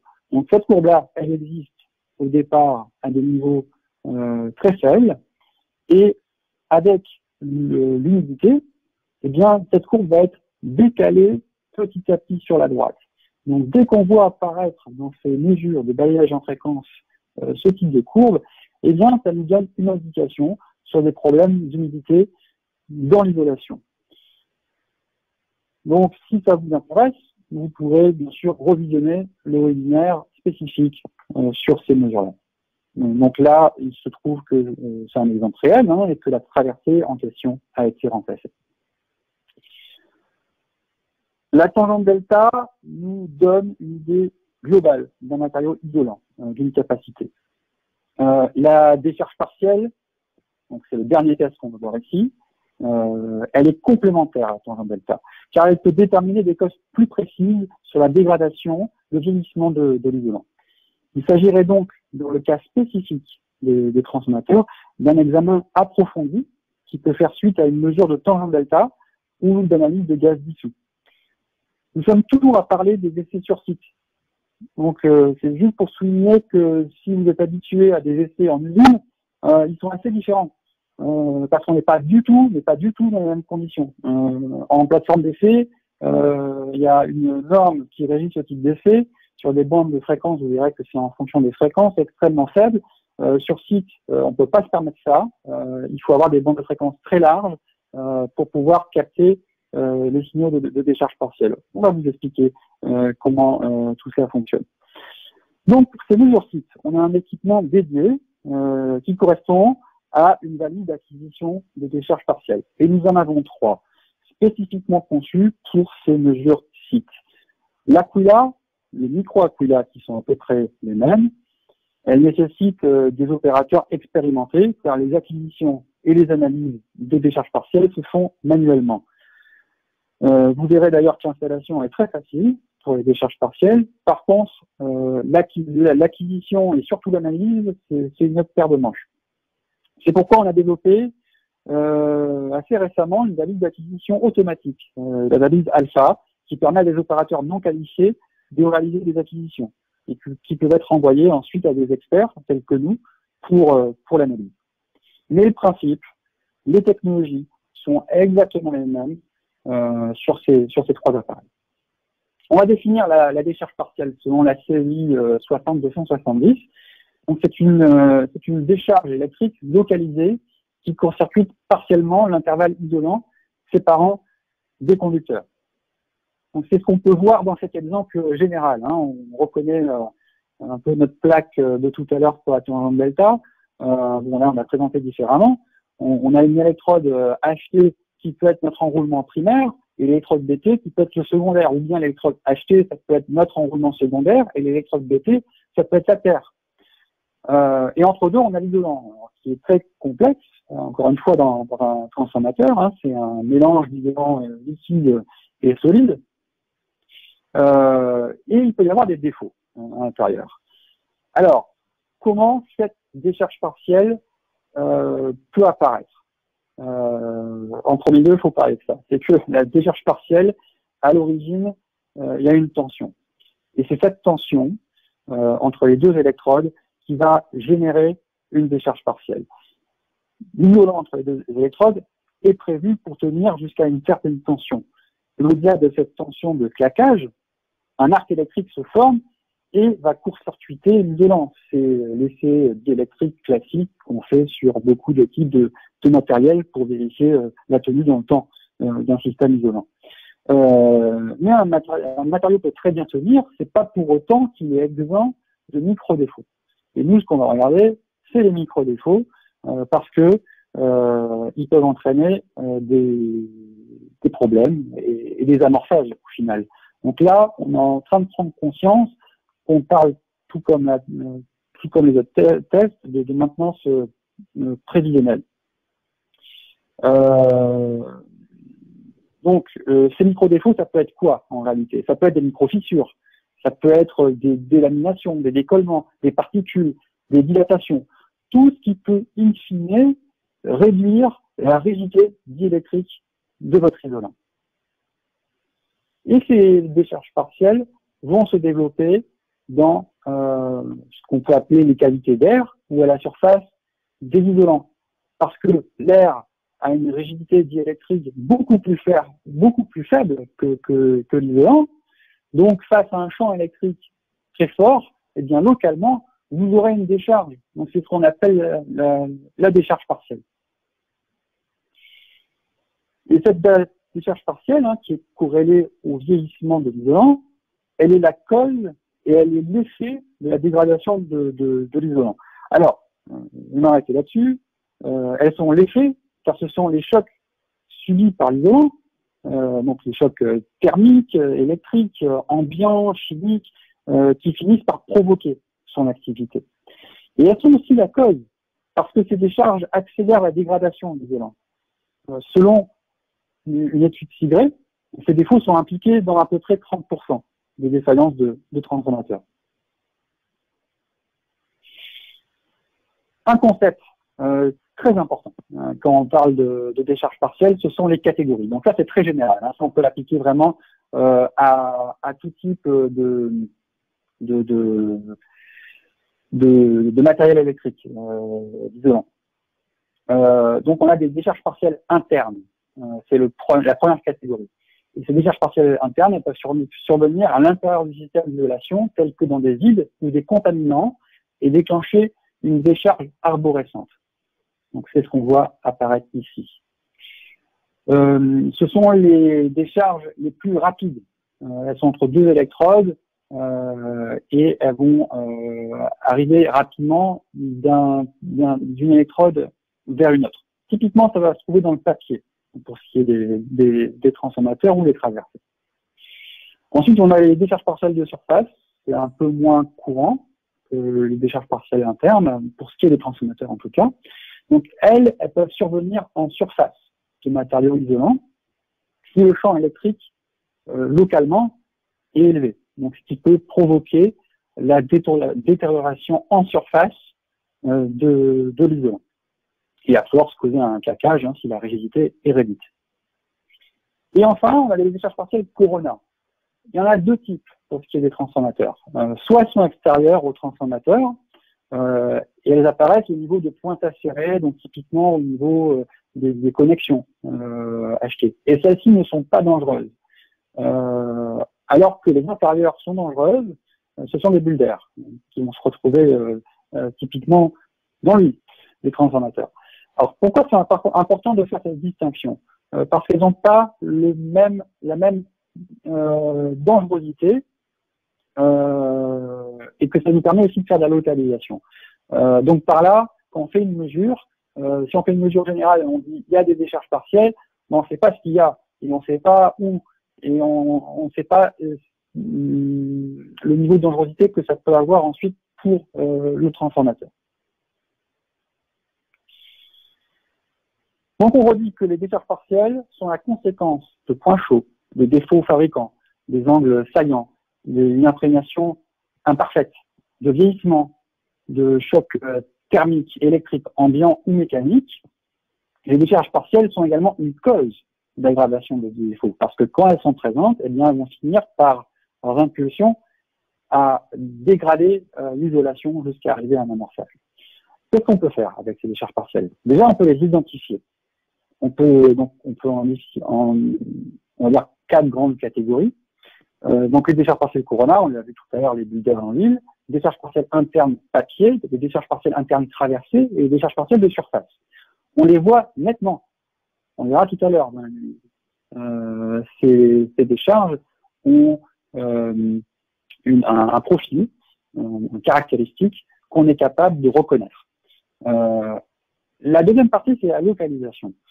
Quand on fait ce type de mesure, on est capable de localiser par phase, mais également dans différents éléments. On verra comment tout à l'heure en vous montrant des exemples pratiques. Dans les traversées, dans les boîtes à câbles et la cuve. On peut même aller plus loin, mais ça, on va dire que c'est le cas général. J'en dirai plus quand on verra les méthodes. Ce sera plus compréhensible de cette façon-là. Alors, ce qui est bon à savoir, c'est que ces mesures elles sont adaptées à tout type d'actifs HTA ou HTB. Par exemple, si on prend un câble, c'est très pratique parce qu'on peut faire de la localisation par réflectométrie. Donc ça peut être très intéressant pour des câbles. On a la possibilité de réaliser la mesure sans interruption de service. Ça ne marche pas à tous les coups pour ce qui est des transformateurs, mais on a cette possibilité et je vous montrerai comment. Donc ça aussi, ça peut être intéressant de ne pas arrêter un transformateur. C'est certainement la seule mesure que l'on vous présente aujourd'hui où on a cette possibilité-là. On a la possibilité également de faire une surveillance permanente associée à d'autres paramètres qui nous permet de détecter des défauts précoces qui peuvent se produire donc dans le transformateur. Et enfin, c'est aussi une maintenance prévisionnelle qui peut être utilisée pour tout type de transformateur. Donc c'est pas seulement les transformateurs immergés, mais ça peut être des transformateurs secs. Les transformateurs secs sont très sujets à ce type de défauts. D'ailleurs, c'est pour ça qu'en usine, ce sont des tests qui sont obligatoires pour les transformateurs secs. Le fait que vous avez des défauts thermiques dans les transformateurs secs, dû à la charge, vous avez des modifications de charge, donc les enroulements vont se chauffer, et ces enroulements vont chauffer, se dilater, et la résine époxyde qui les entoure n'a pas le même coefficient de dilatation. Donc ces cycles de charge, à terme, ça peut entraîner des microfissures dans votre résine, et ces microfissures vont entraîner des décharges partielles. Et ces décharges partielles vont entraîner une aggravation jusqu'à un défaut final. Donc par là, ça peut être aussi intéressant sur les transformateurs secs de faire des diagnostics et vérifier qu'il n'y a pas de défaut. Donc comment les mesurer? Alors, on emploie une méthodologie qui utilise la mesure des ondes électromagnétiques. Quand une décharge partielle se déclenche, eh bien, vous y aurez automatiquement une onde électromagnétique qui sera générée. D'accord? Donc, on va recueillir ces ondes électromagnétiques. Ça, c'est le premier point. Le deuxième point, on va utiliser une méthode de classification en temps-fréquence. Je ne vais pas l'expliquer tout de suite. On verra tout à l'heure dans la partie acquisition et analyse de données. Mais c'est extrêmement important pour toute analyse. Donc, c'est la méthodologie qui donnera les meilleurs résultats pour nos mesures. Pourquoi? Parce qu'il est possible de séparer chaque phénomène mesuré, les identifier et les diagnostiquer. Donc, notamment, ce qui va nous embêter dans cette type de mesure, c'est le bruit. On va recueillir des ondes, donc beaucoup de perturbations, de relais, d'ondes Wi-Fi, de bruit, qui vont masquer nos mesures sur les décharges partielles. Donc, on verra qu'on a justement des outils, c'est justement notre fameuse classification en temps-fréquence, qui nous permet de pouvoir distinguer le bon grain de l'ivraie, si on peut dire ça comme ça. Donc, ce qui est bon à savoir, c'est que ces effets de décharge partielle dans les transformateurs peuvent détecter des défauts de stade précoce avant que de tels défauts puissent être mesurés par des analyses de gaz dissous. Également, lors de la mesure des décharges partielles via les prises capacitives de traversée HT, on verra la méthodologie, il est possible de mesurer les phénomènes éventuels de décharge partielle apparaissant dans un système d'isolation de la traversée. Et pas seulement d'ailleurs, c'est-à-dire que quand on fait un test de transformateur, on a les informations non seulement pour le transformateur, mais également pour le câble. Donc on est capable de rendre un diagnostic sur le câble. Le matériel nécessaire. Alors en premier lieu, il nous faut une unité d'acquisition qui va traiter tous ces signaux. Alors, on a mis 3 caractéristiques qui nous paraissent importantes, à savoir le taux d'échantillonnage en taux d'échantillon par seconde, une bande passante qui doit être la plus large possible.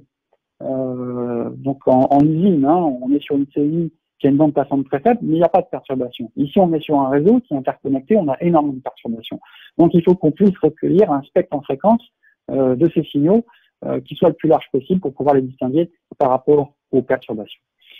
Et une technologie PRPD, classification temps-fréquence, on revient dessus après. Le deuxième point, c'est notre capteur. On a besoin d'un capteur pour recueillir ces ondes électromagnétiques. Donc, pour le cas spécifique d'un transformateur, on en a 4. On a l'adapteur de prise, c'est celui qu'on va privilégier, à vrai dire, pour les transformateurs. Mais il se place au niveau d'une prise capacitive à la base des traversées. Si on est en phase de vieux transformateurs, certains vieux transformateurs ou de faible puissance, on n'en trouvera pas toujours. On a des capteurs HFCT, donc ce sont les transformateurs de courant haute fréquence, qui sont installés autour de l'écran de terre de l'extrémité du câble. Donc là, vous avez l'illustration qui correspond à chacune des lettres. Donc c'est un petit capteur, une petite pince qu'on va placer au niveau des tresses, de mise à la terre des câbles. Vous avez des antennes UHF. C'est plutôt rare ce type d'antenne parce qu'on les place sur les fenêtres d'inspection qui sont parfois présentes sur les transformateurs. Et enfin, on a les diviseurs capacitifs. Alors les diviseurs capacitifs, on va les employer quand on a finalement pas d'autre solution, parce qu'on peut ni placer notre adapteur de prise sur la traversée ou qu'on peut pas placer le capteur au niveau d'une tresse. Et enfin, on a un signal de synchronisation. Alors, je vous renvoie à ce que je vous disais au départ. C'est la tension qui génère la décharge partielle. Donc, il y a une relation de cause à effet. Donc, s'il y a une relation de cause à effet, il y a un déphasage. Donc, on doit prendre notre signal de synchronisation 50 ou 60 Hz de la tension pour pouvoir le comparer aux signaux mesurés et obtenir leur déphasage. Donc ça, c'est un point important. On a certains capteurs, comme le diviseur capacitif, qui possèdent, qui peuvent fournir ce signal automatiquement, mais pour d'autres capteurs, comme par exemple le capteur HFCT, on a besoin d'utiliser une pince Rogowski autour d'un câble de phase, ou si on ne peut pas mettre de câble de bobine Rogowski autour d'un câble de phase, on peut toujours connecter l'unité d'acquisition sur une prise secteur et ainsi à obtenir ce signal. Donc, on est rarement embêté avec ce type de signal. Mais on a besoin de ces trois. C'est ce qu'on voulait mentionner pour bien vous faire comprendre ces principes-là. Alors, des différences au niveau des capteurs. On a sélectionné 3 points qui nous paraissent cruciaux. La sensibilité. Alors, pourquoi la sensibilité? La décharge partielle, quand on la mesure, on n'est pas au point où elle se produit. On est à un point de mesure qui peut se trouver à un certain nombre de mètres. Et il va se passer beaucoup de choses entre la décharge partielle et l'endroit où on la recueille. Donc, il va y avoir des phénomènes d'atténuation. Donc, si cette décharge partielle, c'est une décharge partielle naissante, donc avec une amplitude extrêmement faible, eh bien, seuls des capteurs de très haute sensibilité vont pouvoir la capter. C'est le cas de l'adapteur de prise et du diviseur capacitif. D'accord? Alors que si vous employez des capteurs HFCT ou des antennes UHF, si la décharge est située loin de notre capteur, il est possible qu'on ne la détecte pas. Ceci étant, la sensibilité est bonne. Ça veut dire que c'est vraiment quand on a affaire à des décharges partielles faibles et lointaines qu'on ne la détectera pas. Mais ça ne veut pas dire qu'on a en présence non plus un gros défaut. On pourra capter des défauts de plus grande importance. Le deuxième sujet, c'est le type de défaut qu'on peut détecter. Donc, à part l'antenne UHF, on pourra détecter les défauts sur tout ce qui compose un transformateur jusqu'au traversé. Et enfin, la localisation. Donc, la localisation, on peut la faire par phase sur l'huile et sur le papier. On a des marqueurs caractéristiques qui montrent nettement que le défaut vient du papier ou nettement vient de l'huile, ou d'autres marqueurs qui montrent que c'est la traversée. Et comme on fait une mesure par phase, on sait le distinguer par phase. Voici le schéma d'installation. Alors, soit les capteurs de décharge partielle sont installés. Dans ce cas-là, la mesure elle est très rapide. C'est une 30aine de minutes avec une sensibilité très élevée et une corrélation des tendances. Alors, corrélation des tendances, si ce terme ne vous parle pas, je vais l'expliquer tout de suite. Ce sont des mesures comparatives. C'est ce qui est indiqué par là. C'est-à-dire que on va les comparer par rapport à un référentiel.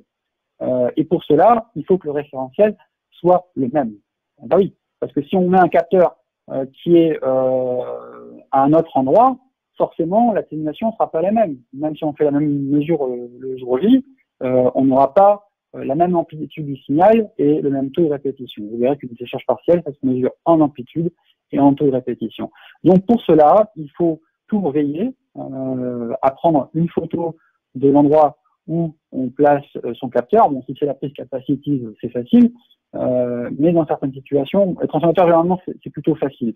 Mais dans certaines situations, il faut prendre une photo pour prendre ce point de référence aux prochaines mesures. Si les capteurs sont installés, évidemment, on n'a pas de souci, donc la corrélation sera très bonne. Si les capteurs ne sont pas installés, eh bien, soit on installe des capteurs HFCT, si tant est que l'on a accès aux tresse de terre des câbles.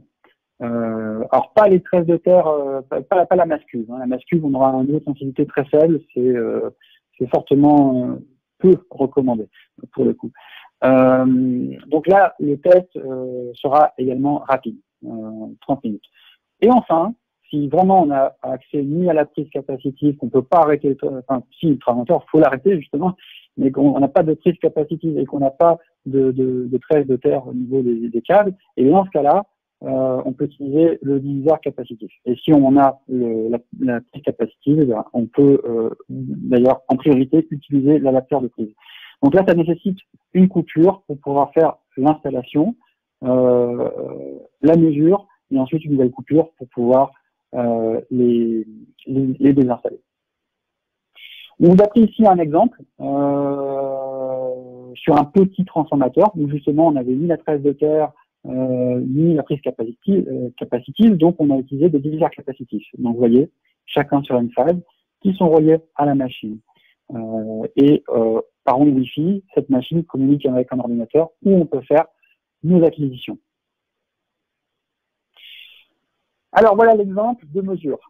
C'est ce qu'on appelle un diagramme PRPD.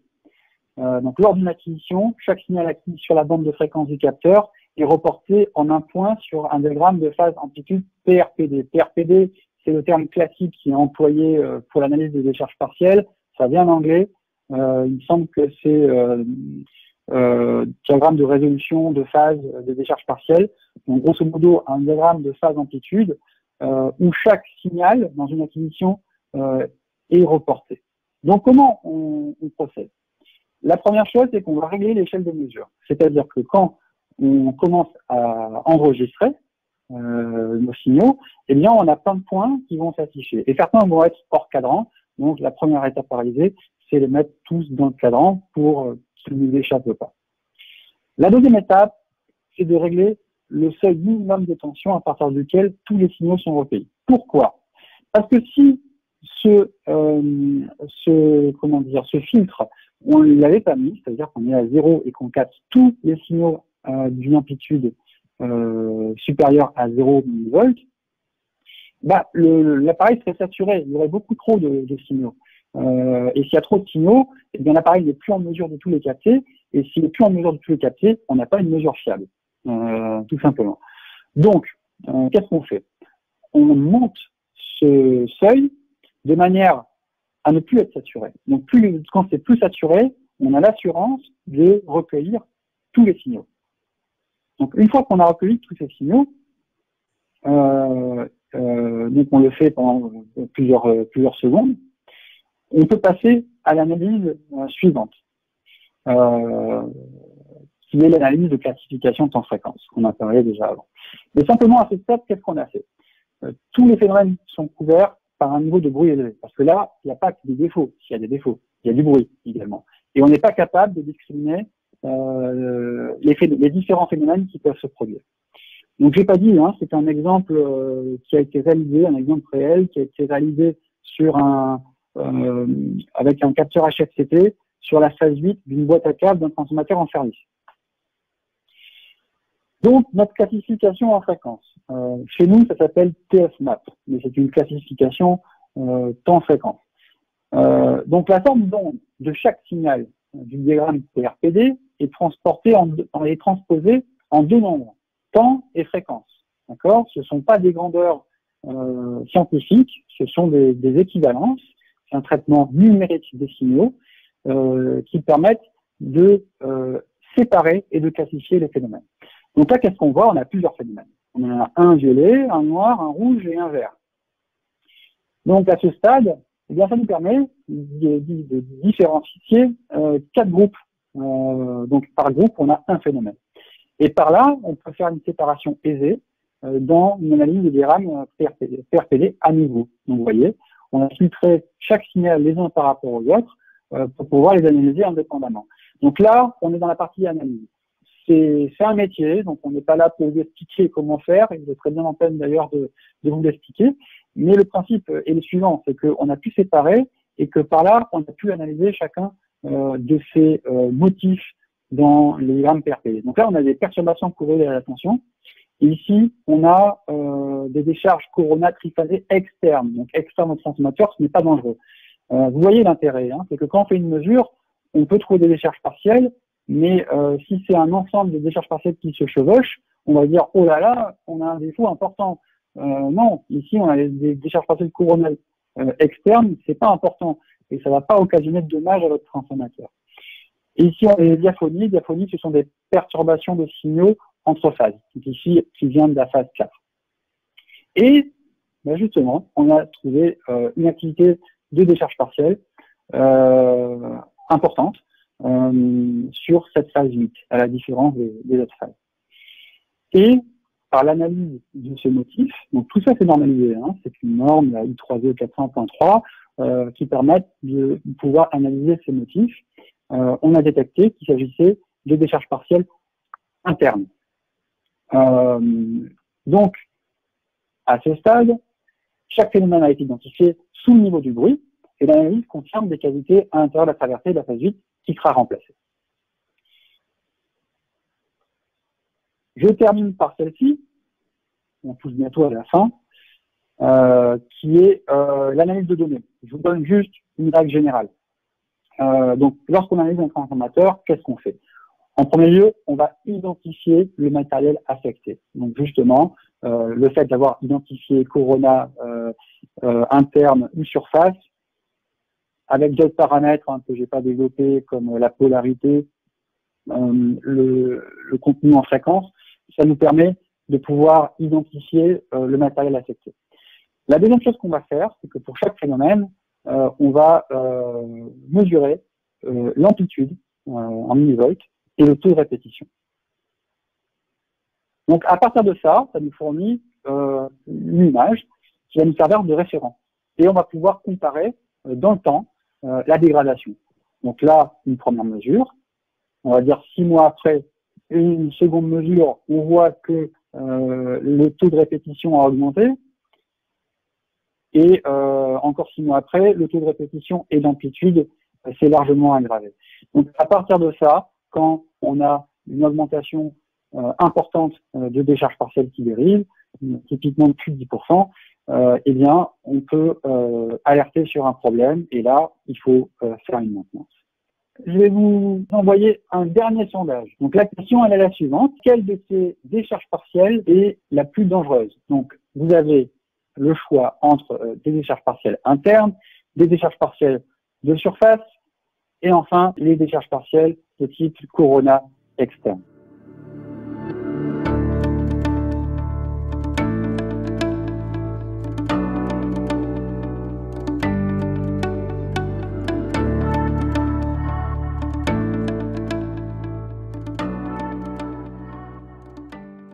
La réponse était des décharges partielles internes. Vous voyez mon écran. Ce sont effectivement les décharges partielles internes qui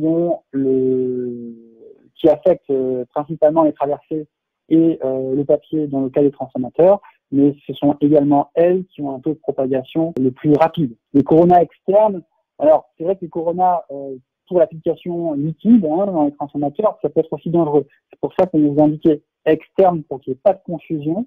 Externe, c'est dans l'air, donc extérieur au transformateur.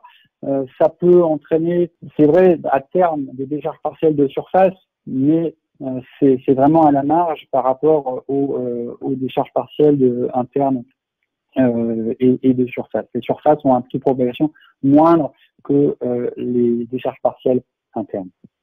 Alors, arrivé à là, est-ce qu'il est possible de faire tous ces tests en une fois, on va dire? La réponse, c'est oui. Si vous voulez vous lancer dans ce type d'effet, là, vous avez la solution, à savoir un laboratoire de diagnostic mobile qui peut intégrer tous les appareils. Et pas seulement, vous pourrez ajouter tout ce que vous voulez dedans, tout le matériel pour les prélèvements d'huile, par exemple, et pour d'autres types de tests, peuvent contenir dans ce type de véhicule où on a des solutions sur étagère ou personnalisables en fonction du type d'effet que vous souhaitez faire. Quelques illustrations, vous avez la partie laboratoire avec l'ensemble des matériels et la plateforme logicielle unique intégrée. Et donc ici, vous avez le panneau de configuration du laboratoire et derrière, vous avez toute la partie haute tension pour pouvoir faire vos tests. Donc on arrive au terme de cette présentation. Donc il ne me reste plus qu'à vous remercier pour votre écoute. Je vous renvoie à notre site internet que vous trouvez en bas où vous pouvez télécharger les supports de présentation et avoir accès à nouveau à des parties que vous souhaitez revoir. Donc merci encore et j'espère à très bientôt.